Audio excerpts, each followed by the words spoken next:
Hey everybody, the Johnny Cage here, welcoming you to Let's Play The Legend of Zelda! That's right, we're gonna play the original one. The one that started all the mythos between Link and Zelda and Ganon and Hyrule and all the good and evil that encompass it. And you might be asking yourself, well, Johnny Cage, a lot of people have played the original Legend of Zelda before, how do you plan on playing it? Gonna do a 3-heart run? Maybe a no-sword run? Oh, maybe keep yourself at half a heart at all times? No, no, no. As the goth kids in South Park might say, I'm such a nonconformist that I'm not going to conform to the nonconformists, and instead, I'm doing a 100% run of the game, completely clearing out everything, getting every secret, well, at least hopefully every secret. If I do miss something, I'll feel really bad if I do. But I'm just going to try my best, and look at the little... Do the icons on the screen look like they're bouncing a little bit? Look, they're as excited to play the game as I am. That's awesome. Now the second question you'd probably be asking is, what happened to Lufia and Super Mario RPG? And the answer to that is, I'm going to get back to them. Once I figure out a schedule that's set in stone, I'll let you guys know, but I'm not sure what it is yet, so I'm not going to say anything. But I figured since my break, whoa, that was a weird kind of glitchy thing. Ever since my break in December and January, a lot of people have subscribed to me since then, and they're stuck with RPGs that I was halfway done with. So I want to get something new out there, and why not a classic like The Legend of Zelda? Oh, and it opens up to that awesome overworld, get that awesome music playing, and they just toss you right into the deep end, just like old school video games used to be. It's like, hey, I'm an old guy, it's dangerous to go alone, better take this sword with you, it's made of wood. It probably will break after you hit anything with it, but good luck. Although we can fire it like a missile, which is pretty awesome. Come up here, we got some Octo Rocks, our first enemy of the game. We will see. If you go this way, you can go any way you want. It's a whole world for you to explore. You gotta love that about the Zelda games.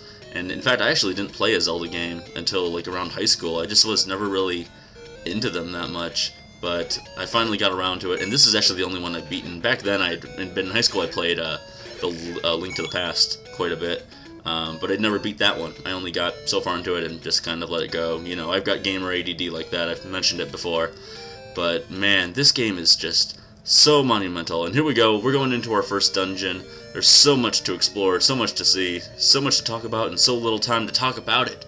But it would have been so crazy to be around when this game first came out, because now we've got the internet, and we totally take it for granted that we can go online, and you can probably beat this game if it's your first time, you're playing it very casually, probably about 3 hours, I would say. You can beat it, 100% it, and, I'll probably end up doing something like that myself throughout this play. Oh, here's a little trick I wanted to show you, actually. If you leave the dungeon and go back into it, guess what? The door in front of you is automatically unlocked, and you get to save yourself a key. I'm sure 99% of the people watching this knew that already, but I figured I pointed it out anyway. And then we got some skeletons, and by skeletons I mean, no, I do not know the name of all the enemies in Zelda, so I'm calling it what it is. If it's a boopity-boppity, that's great. Miyamoto has got quite the imagination, that is for sure. But to be around when this game first came out, man, that would have been insane to have to go around for hours, burning down bushes, trying to find little secrets, trying to put together the weird little tips that the old guys give you in these dungeons, most of which make very little sense, but we'll get there when we get there, I suppose. Oh, man. Making our way up further into the dungeon. Of course, all these dungeons have a compass and a map, and in Skyward Sword, they got rid of the compass, and they kind of just put the compass and the map together. I thought that was kind of a good idea, because it's just a little underwhelming when you get them compass and you're like, oh, especially if you got the map already, you've cleared everything, and you're just like, oh, that's great, that's really what I wanted, a compass, awesome. So I don't know, you guys feel free to leave in comments below what you thought about that change. I thought it was a pretty good one. It made sense. Ooh, little blobs, the obligatory blob monster.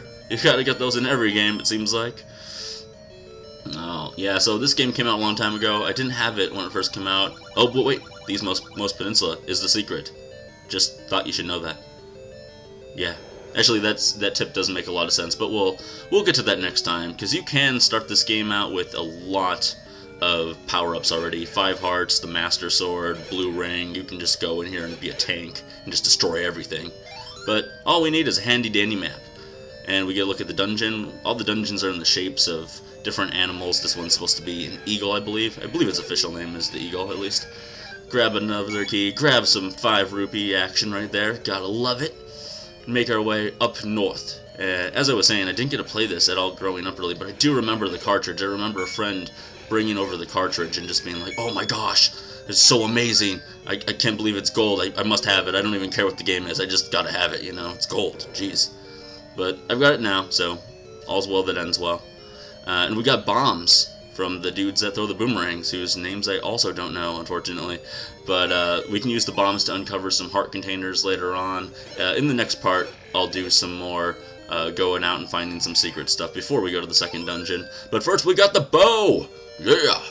Bow in this game, not as useful as in other games, but you do have an infinite amount of arrows with it, which is really awesome. So you have to go buy them, though, first to start, but then once you got them, you got them for good, which is a huge plus. Save yourself some money. You really don't need a ton of rupees in this game. Like, once you, especially with all the secret rupees that are hidden in the overworld, that's, you know, probably about 3/4 of all the rupees you'll need for the entire game. But you just need to know where to find them, and that's what I'm here to do. Help you guys find them.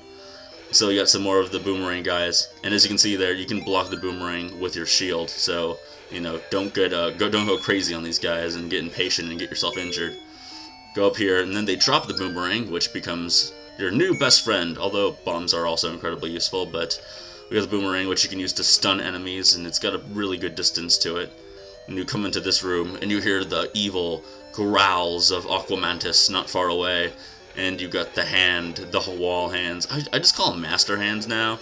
I know that's from, you know, Smash Brothers, but now I just call them master hands because it, I don't know, rolls off the tongue.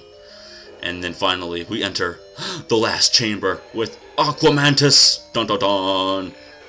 The big old dragon, the true first real big dragon fight that I can remember, you know, in video games. It's just so awesome. And if you got 3 hearts and you can shoot your sword, you're in really good shape there. Grab the 4th heart container, make your way to the next room, and after every boss room, of course, a piece of the Triforce. So we grab that, and we have completed the first dungeon, the Eagle, I believe. And so there you go, guys, the first dungeon complete.